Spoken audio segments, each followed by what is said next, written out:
গণতান্ত্রিক পদ্ধতিতে এই আন্দোলন করলে হয়তো রাজ্যের যিনি সরকার প্রধান আছেন ওনার ঘুম ভাঙবে, উনি এই সমস্যার সমাধানে এগিয়ে আসবেন। এই কথাটা মাথায় রেখে আমরা গত মাসের 7 তারিখ থেকে এই আন্দোলন শুরু করেছিলাম। আজও আমরা এই আন্দোলনে আছি, এই মঞ্চে এখনো বসে আছি। আজকের এই গণ অবস্থানে বক্তব্য রাখার উদ্দেশ্য খুব সংক্ষিপ্ত, কারণ দীর্ঘদিন ধরে একই বিষয় নিয়ে আমরা বক্তব্য রেখে যাচ্ছি। রাজ্য সরকার নির্বাক এই মাসের 1 তারিখ আমরা একটা সিদ্ধান্ত নিয়েছিলাম জয়েন্ট মুভমেন্ট কমিটির পক্ষ থেকে যে আমরা ওয়েস্ট ডিস্ট্রিক্টের ডিস্ট্রিক্ট এডুকেশন অফিসে যাব এবং ওনার কাছে বিদ্যালয়ে যাওয়ার অনুমতি চাইব। সেই পরিপ্রেক্ষিতে আমরা যাই, 9 জনের সদস্য গিয়ে ওনার সঙ্গে দেখা করি, ওনাকে জিজ্ঞেস করি যে আপনার কাছে আমাদেরকে যে টার্মিনেশন করা হয়েছে বা টার্মিনেট করা হয়েছে 31শে মার্চ 2020 সাল, আর কোনো কাগজপত্র আছে? উনি কোনো সদুত্তর দেননি। উনি বলেন আমার কাছে নেই। এই বিষয়বস্তুটি আমরা রাজ্যবাসীর কাছে তুলে ধরার জন্য সেদিন গিয়েছিলাম যে শিক্ষা দপ্তর আমাদেরকে বলছে আমাদেরকে টার্মিনেট করা হয়েছে। সেই শিক্ষা দপ্তর আমাকে একটা টার্মিনেশনের কপিও দিতে পারছে না। কি শিক্ষা দপ্তর, কি রাজ্য সরকার, কার দ্বারা পরিচালনা হচ্ছে, সে বিষয়গুলোর উত্তর আমরা বুঝতে চাইছিলাম। তো যাই হোক, মাননীয় ডিস্ট্রিক্ট এডুকেশন অফিসারকে বলেছিলাম 5 দিনের মধ্যে আমার স্কুলে যাওয়ার ব্যবস্থা আপনি করুন, অন্যথায় 6 তারিখ কিন্তু আমরা ওই ডিস্ট্রিক্টের বিভিন্ন স্কুলগুলোতে জয়েন করতে যাব এবং হেডমাস্টার মহোদয় যদি আমাকে টার্মিনেশনের কপি না দিতে পারেন সেই ক্ষেত্রে কিন্তু আমি জয়েন করব। আর যদি আমাকে জয়েন করতে না দেওয়া হয় আইনগত যা যা ব্যবস্থা নেওয়ার সেই ব্যবস্থাগুলোই আমরা নেব। এই কথাগুলো বলে চলে এসেছি আমরা। আজকে আমাদের বিদ্যালয়ে যাওয়ার কথা ছিল, আপনারা সবাই জানেন, কিন্তু গতকাল রাত্রিবেলায়, রাত্রি বললে ভুল হবে, সন্ধ্যা 7টা সাড়ে 7টা নাগাদ সোশ্যাল মিডিয়াতে একটা চিঠি ভাইরাল হয়। মাননীয় শিক্ষা অধিকর্তার সিগনেচার করা সেই চিঠি। তখন আমরা এই চিঠিকে পর্যালোচনা করি দেখি কি লিখেছেন উনি, কাকে লিখেছেন। উনি বিভিন্ন ডিস্ট্রিক্ট এডুকেশন অফিসারদেরকে এই নির্দেশিকা জারি করেছেন, আইএসদেরকে এই নির্দেশিকা জারি করেছেন। কপি করেছেন কাকে? মাননীয় শিক্ষামন্ত্রী, ডিএম, এসপি, প্রত্যেকটা পুলিশ থানাকে জানানোর জন্য বলেছেন। কি আছে সেই চিঠিতে? শিক্ষা অধিকর্তা সেই পূর্ণ গল্প বলে যাচ্ছেন। 2017 সালের যে টার্মিনেশন কপি আমাদেরকে দেওয়া হয়েছিল তা হয়তো রাজ্যবাসী জানেন না যে ইউকে চাকমা মহোদয় ইলিগেলি সেই টার্মিনেশন লেটার দেওয়া হয়েছিল, তার কপিটা আজকে আমি আমার সঙ্গে নিয়ে এসেছি। আমি রাজ্যের মিডিয়া তথা রাজ্যবাসীর কাছে সেই কপিটাকে একটু দেখানোর চেষ্টা করব, যেন এনারাও বুঝেন এই যে রাজ্যের শিক্ষা অধিকর্তা মাননীয় শ্রী ইউকে চাকমা মহোদয়, উনি বসে বসে সবকিছু অসত্য তথ্য নিজেকে বাঁচানোর জন্য জনসমক্ষে তোলার চেষ্টা করছেন। এই সেই কপি, 1 পাতার একটা কপি, তাতে দেওয়া হয়েছিল আমার একটা টার্মিনেশন, সঙ্গে এটার মধ্যেই দেওয়া হয়েছিল অ্যাডভোকেট অ্যাপয়েন্টমেন্ট। সে ছিল ওনার রাজনীতি করার প্ররোচনা।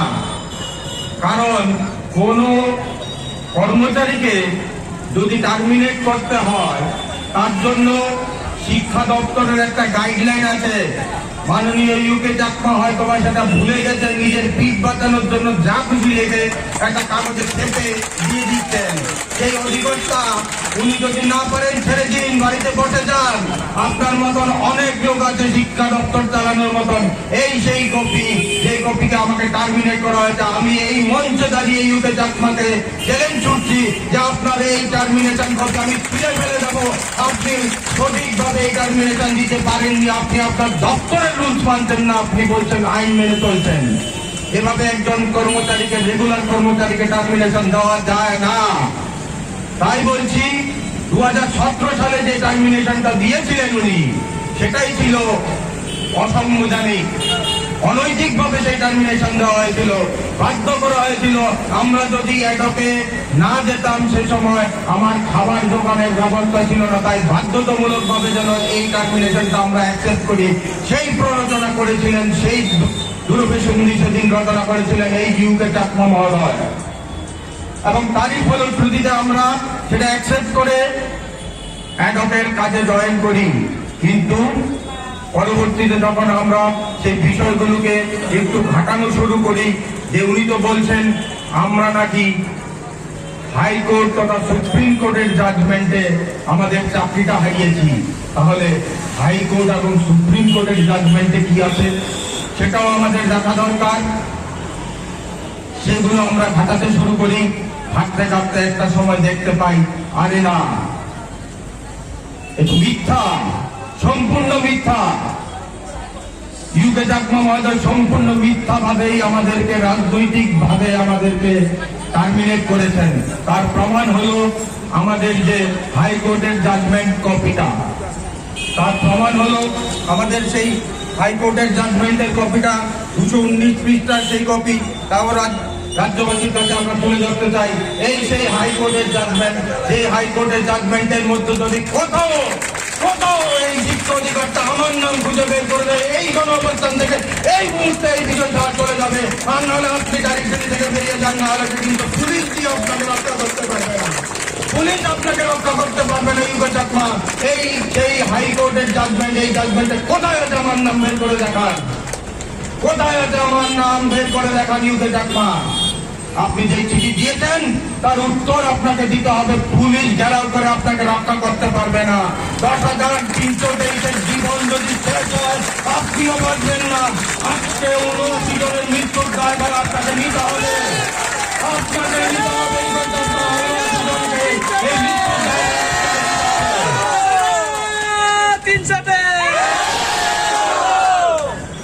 তারপর বলছেন সুপ্রিম কোর্টের জাজমেন্ট, এই সেই সুপ্রিম কোর্টের জাজমেন্টে, সুপ্রিম কোর্টে যখন কেস চলছিল তখন ত্রিপুরা সরকারের একটা ডেইলি নিউজ পেপারে একটা খবর, একটা নোটিশ চেপেছিলেন সুপ্রিম কোর্ট থেকে দেওয়া এই নোটিশ।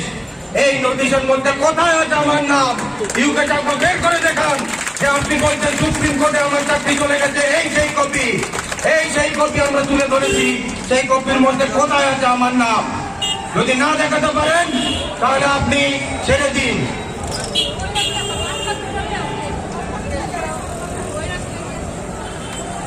প্রমাণ দিয়ে কথা বলি, যে কারণে গতকালকে মিডিয়ার বন্ধুরা যখন এসেছিলেন, আমরা এই মঞ্চ থেকে মাননীয় শিক্ষা অধিকর্তাকে চ্যালেঞ্জ ছুড়ে দিয়েছিলাম, আসুন বসুন, আপনি বসুন, আমরা বসবো, সামনে থাকবে মিডিয়া, আপনি প্রমাণ করুন আমার চাকরিটা চলে গেছে। কোথায় আছে হাইকোর্টের রায়ে আমার নাম, কোথায় আছে সুপ্রিম কোর্টে আমার নাম, আমি প্রমাণ করে দেবো কার নাম আছে সুপ্রিম কোর্ট এবং হাইকোর্টের ভার্ডিক্টে, সেই মূলে আপনি টার্মিনেশন করুন। তাই 2017 সালে যে টার্মিনেশনের কপিটা আপনি দিয়েছিলেন সেটাও ছিল ইলিগ্যাল। ত্রিপুরা সরকারের টার্মিনেশনের কতগুলো রুলস এবং গাইডলাইন আছে, সেই গাইডলাইন গুলো আপনি অন্ততপক্ষে মানেননি, সেটা আমরা বলতে পারি। কাউকে যদি টার্মিনেট করতে হয় 90 দিন আগে তাকে জানাতে হবে, যদি না জানান সেই ক্ষেত্রে তাকে 3 মাসের বেতন দিতে হবে। আমরা কি বলছি, কোথাও আমরা জেনেছিলাম? আমরা কি 3 মাসের বেতন পেয়েছি? পাইনি। আমরা কি বলছি? 2020 সালের 31শে মার্চ আপনি বলছেন আমাকে টার্মিনেট করে দিয়েছেন, অন্তত পক্ষে একটা কাগজ আপনি আমাকে দিতে পারেননি। এ কি অপদার্থতা, এ কি অপদার্থতা, অন্তত পক্ষে একটা কাগজ তো দিবেন। আরো ঘটনা আছে, অ্যাডক এর কিছু গাইডলাইন ত্রিপুরা সরকারের আছে, মাননীয় ইউকে চাকমা জানেন কিনা জানি না, হলে অ্যাডকের গাইডলাইনটা আপনার রুমে, আপনার চেয়ারের উল্টা দিকে যে কাভারটা আছে সেই কাভারে আপনার বইটা রাখা আছে, সেটা একটু পরে নেবেন। আমি নিজে দেখে এসেছি সেই বইটা, সেই বইয়ের মধ্যে অ্যাডকের কিছু গাইডলাইন দেওয়া আছে। 1 বছর একটা অ্যাডককে আপনি অ্যাডক হিসাবে রাখতে পারেন, তারপরে যদি আবার কন্টিনিউ করতে হয় সেক্ষেত্রে একদিনের গ্যাপ দিতে হয়। আমাদের ক্ষেত্রে কিন্তু আমরা কন্টিনিউয়াসলি 23 মাস ধরে চাকরি করে যাচ্ছি অ্যাডভোকেট। আপনি কোনোভাবেই আমাকে টার্মিনেট করতে পারেন না। আমি একটা রেগুলার এমপ্লয়ের কাজ করছি এখন। সুপ্রিম কোর্ট কিংবা হাইকোর্ট আমাকে চাকরি দেয়নি। সুপ্রিম কোর্ট কিংবা হাইকোর্ট আমাকে চাকরি দেয়নি। সুপ্রিম কোর্ট কিংবা হাইকোর্টের চাকরি খাবার অধিকারও নেই। আমাকে টার্মিনেট করতে পারে না সুপ্রিম কোর্ট। সুপ্রিম কোর্ট কিংবা হাইকোর্ট কি করতে পারে? সুপ্রিম কোর্ট হাইকোর্ট রাজ্য সরকারকে নির্দেশ দিতে পারে যে তুমি এদেরকে টার্মিনেট করো। তার মানে এই নয় তুমি সুপ্রিম কোর্ট আর হাইকোর্টের নির্দেশ বলে যা খুশি করে যাবে। আমরা তো রাজ্য সরকারের নিয়ম মেনেই চাকরিটা পেয়েছিলাম, তাই না টার্মিনেট করতে হলেও রাজ্য সরকারের যে টার্মিনেশনের গাইডলাইন সেই গাইডলাইন অনুযায়ী আমাকে টার্মিনেট করার কথা ছিল, কিন্তু মাননীয় অধিকর্তা মহোদয় সেটাও ভুলে খেয়েছেন। উনি আমাদের কালকে যে চিঠিটা আমরা সামাজিক মাধ্যমে দেখলাম বলছে বেসলেস। আপনার চাকরিটা বেসলেস, আপনি চাকরিটা ছেড়ে দিন। আপনি একটা বেসলেস মানুষ। শিক্ষকদের বলছেন বেসলেস, শিক্ষকদের বলছেন বেসলেস।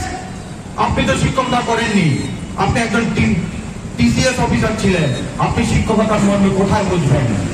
কোথায় বুঝবেন? আপনার তো ইংরেজি পড়ার অধিকারই নেই। আপনি জাজমেন্টটা পড়তেই পারেননি, বুঝতেই পারেননি 127 পেরাতে কি বলেছেন। আপনি ছেড়ে দিন। যদি লজ্জা থাকে পদত্যাগ করুন। আপনি লজ্জা থাকলে আপনি পদত্যাগ করুন, না হলে আমাদের সামনে আসুন, মিডিয়ার সামনে। আমরা দায়িত্ব নিয়ে বলছি, প্রমাণ করে দেবো কাদের চাকরি আছে, কাদের চাকরি যায়নি। শুধরে যান, সামনে যান। পুলিশ দিয়ে, পুলিশ লেলিয়ে আপনি কিছু করতে পারবেন না। 79 জনের প্রাণের দায়ভার আপনাকে নিতে হবে। তৈরি থাকুন। আমরা কথা বলছি, যিনি আত্মহত্যা করেছেন তার পরিবার দিয়ে আপনার বিরুদ্ধে কেস করা হবে। আত্মহত্যা প্ররোচনা দিয়েছেন আপনি। আপনি যদি সঠিক ব্যবস্থা করতেন, সঠিকভাবে ইমপ্লিমেন্ট করতেন, আজকে সেই আত্মহত্যা হতো না। গণেশ ত্রিপুরার মৃত্যুর দায়ভার ইউকে চাকমাকে নিতে হবে। উত্তম ত্রিপুরা, মাফ করবেন, উত্তম ত্রিপুরার মৃত্যুর দায়ভার ইউকে চাকমাকে নিতে হবে। কর্মরায় জমাতিয়ার মৃত্যুর দায়ভার উত্তম চাকমাকে নিতে হবে। আজকে যদি সঠিকভাবে ইমপ্লিমেন্ট করতেন তাহলে এই লোকগুলো আত্মহত্যার দিকে যেত না। সুতরাং আপনার কারণে এদের আত্মহত্যার পথ বেছে নিতে হয়েছে। সুতরাং আপনি দায়ী। আপনার বিরুদ্ধে থানায় এফআইআর করার ব্যবস্থা করছি। আপনি সামনে যান।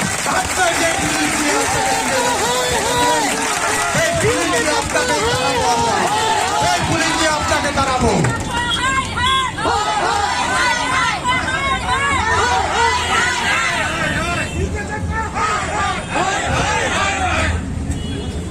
আমরা এই মঞ্চ থেকে বারবার রাজ্য সরকারকে অনুনয়, বিনয়, আবেদন সবকিছু করছি।